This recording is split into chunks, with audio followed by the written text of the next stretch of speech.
Assalamualaikum warahmatullahi wabarakatuh. Selamat ketemu lagi dengan kami dari channel Demen Ngelencer. Saudaraku yang dirahmati Allah, pada video kali ini saya akan menyampaikan beberapa pendapat dari tokoh-tokoh bangsa Indonesia, dari rakyat biasa bahkan ada seorang pejabat. Coba kita simak, kalian jangan skip videonya, menarik sekali. Mental orang tertolol sedunia. Catat nih, orang yang cuman mental bilang bubarin DPR, itulah orang tolol sedunia. Iya, orang ini adalah Sahroni ya saudaraku, anggota DPR RI yang sekarang sedang mendapatkan banyak kritikan dan sorotan. DPR tidak ada pun negara tetap ada. Bilang DPR ada, katanya mengawasi kinerja birokrasi, tapi kenyataannya hanya kong kali kong. Saudaraku yang dirahmati Allah, kali ini kita akan membahas tentang Ramalan Jangka Jayabaya, sebuah kitab kuno yang ditulis oleh Sultan Agung.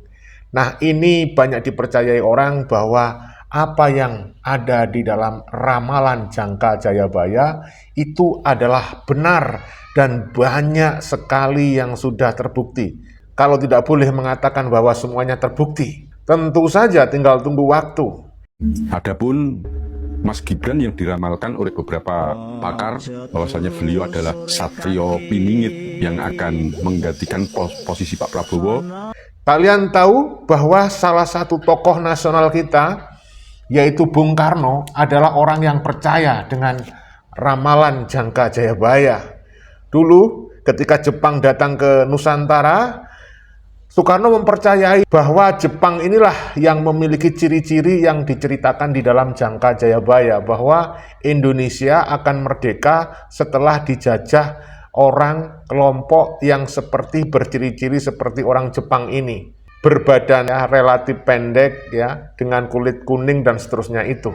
Dan terbukti dipercaya hanya berkuasa di Indonesia kira-kira seusia jagung, analoginya begitu. Dan ternyata juga terbukti hanya 3,5 tahun. Nah, sekarang ini lagi viral, salah satu ramalan Jangka Jayabaya, bahwa orang yang ciri-cirinya seperti Bapak Prabowo Subianto ini akan digantikan nanti oleh Satrio Piningit. Nah, pertanyaannya siapakah Satrio Piningit itu? Nah, menurut beberapa tokoh yang memahami tentang isi ramalan Jangka Jayabaya, tokoh yang disebut dengan Satria Piningit itu ciri-cirinya seperti yang dimiliki oleh Mas Gibran Raka Buming Raka, bukan seperti yang dimiliki oleh Deddy Mulyadi. Sementara Deddy Mulyadi ini jauh banget dari ciri-ciri yang digambarkan oleh ramalan Jangka Jayabaya. Bukanlah Deddy Mulyadi Satria Piningit itu, tetapi yang digambarkan oleh para tokoh yang saya temui adalah Mas Gibran Raka Buming Raka. Itu jelas.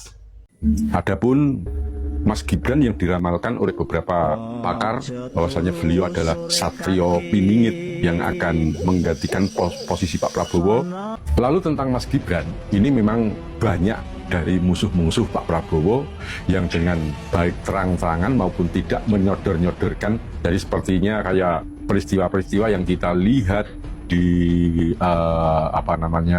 di medsos itu tentang Mas Gibran selalu mewakili ketika pelawatan Pak Prabowo menggantikan posisinya untuk bertemu dengan Menlu, bertemu dengan duta-duta asing. Ini sebenarnya ada skenario dari para tinggi-petinggi politik yang ada di Senayan sana. Jadi kalau dalam Ramalan Jangka itu menyebutkan melakune sang ratu tinutup kalawan patih krono paekone sentono dalem. Perjalanannya sang ratu atau sang presiden terhalang oleh aktivitas wakilnya atas kerja dari orang-orang yang ada di dalam kabinetnya Pak Prabowo sendiri. Alam belum berkehendak untuk menerima Mas Gibran sebagai pemimpin negara. Pertama, track record yang belum ada, kinerja yang belum nampak. Semua pergerakan Mas Gibran masih dibayang-bayang ayah ibunya. Maka apabila negara dipimpin oleh Mas Gibran, nanti akhirnya ada presiden boneka yang dikendalikan oleh orang-orang asing. Begitu. Makanya saya selalu berpesan kepada saudara-saudara saya untuk teliti dan jeli. Jangan hanya karena lembaran kita terpengaruh. Karena satu lembar itu adalah 5 tahun hak kita tergadaikan. Kita tidak mampu bersuara. Maka ya jangan heran manakala suara kita yang tersampaikan tidak pernah terrealisasikan. Kembali ke posisinya Pak Prabowo. Pak Prabowo ini sudah nampak adanya pergerakan-pergerakan kudeta, pelengseran, yang mungkin nanti puncaknya di bulan Oktober. Ramalan dari Jongko itu menyebutkan Prabowo kuwi obahe dikendaleni Jawa Cina. Jika negara ini terguncang, mau tidak mau kita sebagai masyarakat atau rakyat kecil yang tidak tahu apa-apa juga akan menerima imbasnya.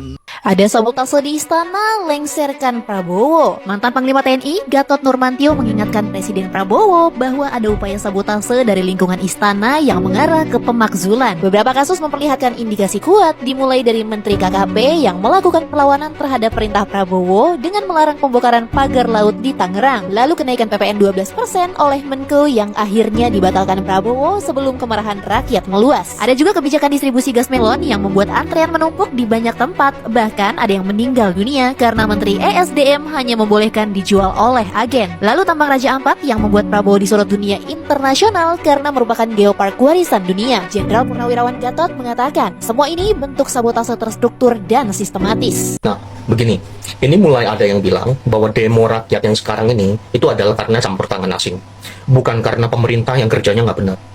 Nah, ini sekarang saya hanya mengingatkan aja blunder-blunder yang dilakukan pemerintah yang sekarang sejak Prabowo dilantik. Nah, itu hanya 2 minggu setelah dilantik, itu langsung keluar pernyataan bahwa PPN akan dinaikkan dari 11 ke 12%. Ingat kan, rakyat marah langsung setelah itu dibatalkan. Enggak lama setelah yang masalah PPN ini, keluar lagi pernyataan dari Menteri Bahlil, toko kecil dilarang mendistribusikan tabung gas 3 kilo. Rakyat marah lagi. Enggak lama, di daerah-daerah PBB naik sampai ratusan persen. Rakyat marah lagi kan, ditambah lagi ada kepala daerah yang malah menantang rakyatnya untuk demo, ngamuk semua. Nah, setelah itu nggak lama keluar lagi PPATK membekukan rekening yang 3 bulan tidak aktif, ya kan, rakyat marah lagi kan. Nggak lama setelah masalah PPATK ini, tanah yang nganggur 2 tahun mau disita, ditambah lagi menterinya ngomong saya anak jidat, memangnya mbah lo bisa bikin tanah, dia bilang. Marah lagi rakyat kan. Nah, setelah itu nggak lama anggota dewan suruh kita buka usaha, kasih kerjaan ke teman-teman dulu, jangan tergantung sama pemerintah. Nah, itu kan nggak lama ada lagi menteri ngomong guru beban negara, marah lagi rakyat. Nggak lama ada lagi yang bilang itu anggota dewan kali ini bilang itu rakyat tolol. Ada lagi itu anggota dewan juga jaget, ada lagi yang bilang betulin AC, betulin gorden dan gas itu segitu mahalnya, sampai lebih baik itu dikasih 50 juta per bulan. Marah lagi kan rakyat. Nah, setelah itu ada lagi mantan artis yang sekarang jadi anggota dewan ngeluh mengenai macet dari Bintaro ke Senayan. Dia nggak tahu padahal banyak rakyat yang sampai pulang sampai jam 10 malam, sampai 4 jam baru nyampe rumah dengan gaji yang minimum. Dan puncaknya itu adalah kemarin, memang itu pada saat itu tunjangan DPR naik sementara rakyat lagi susah.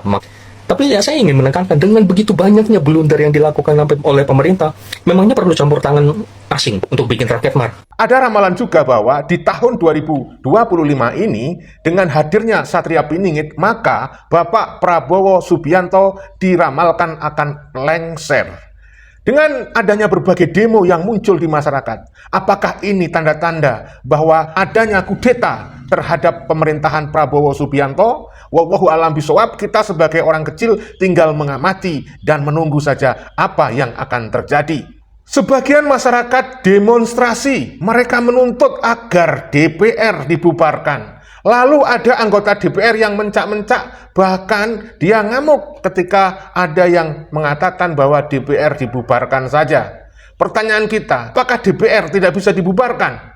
Jelas bisa dibubarkan. Dan DPR dibubarkan itu tidak akan menghilangkan sebuah negara. Karena syarat berdirinya negara itu yang pertama tentu adanya wilayah dan adanya pemerintahan. Dan yang ketiga adanya rakyat. Dan yang terakhir tapi tidak wajib adalah adanya pengakuan negara lain. Tidak ada di situ adanya DPR, nggak ada. Jadi tanpa DPR negara bisa berdiri karena syarat wajibnya berdirinya negara cuma 3, yaitu adanya wilayah, adanya pemerintahan, dan ada rakyat. Pengakuan negara lain itu bukanlah syarat wajib, ya.